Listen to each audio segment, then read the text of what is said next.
Isang mapagpalang araw po sa ating lahat. Welcome again to our 365 Daily Devotion. Our topic for today is Armor of God, Sword of the Spirit. And our scripture for today is Ephesians chapter 6, verse 17.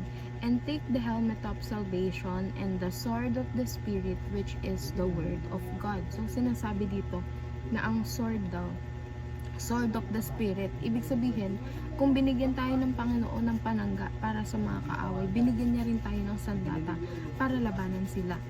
So, our first teaching is Jesus strikes the internal to change the external. So, ang Panginoon, pumapasok siya sa puso natin.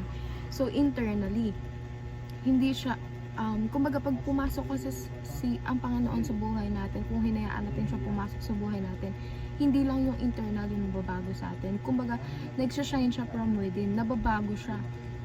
Kung ano yung pinagbabago ng loob, nakikita yun sa panlabas na ginagawa mo at sa panglabas na pakikitungo mo. Second naman is Jesus transforms the world through the Word. Sobrang makapangyarihan ng salita ng Diyos na it can transform, it can change the world.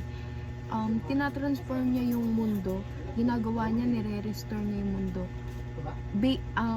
Gamit lang yung mga salita ng Panginoon. Kasi kapag ikaw nakarinig ka na ng salita ng Panginoon, na-access mo yung Bible, nalaman mo yung Bible, and isinabuhay mo siya, you'll make a big difference. And paano pa kaya kung lahat ng tao magiging ganun? So, mababago yung mundo, matransform tayo into something new.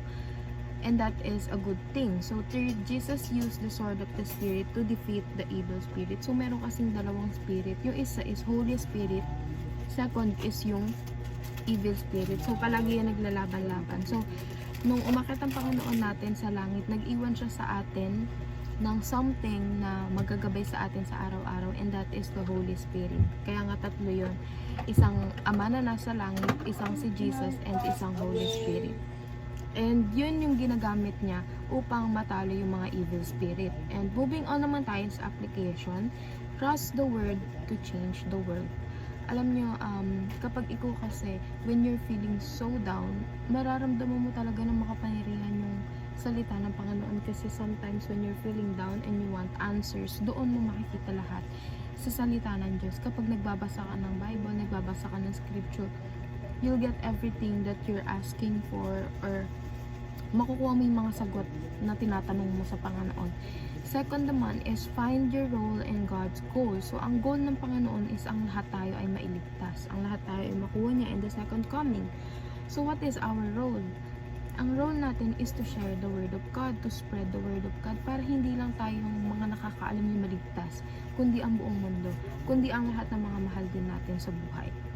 Third, or use the Spirit's sword to strike Satan's sword. So, kailangan hindi lang tayo defensive na kumbaga pag tinatempt tayo, iwas lang tayo. No. Kailangan tayo mismo yung nagde-destroy ng mga temptation. Tayo mismo yung nag-i-initiate. Kasi binigyan tayo ng sandata ng Panginoon. Hindi niya tayo binigyan ng pananggalang. Kapag ikaw meron kang sandata, gagawin mo yun para labanan yung mga kaaway, di ba? So, yun lamang po, and see you again on our next 365 Daily Devotion.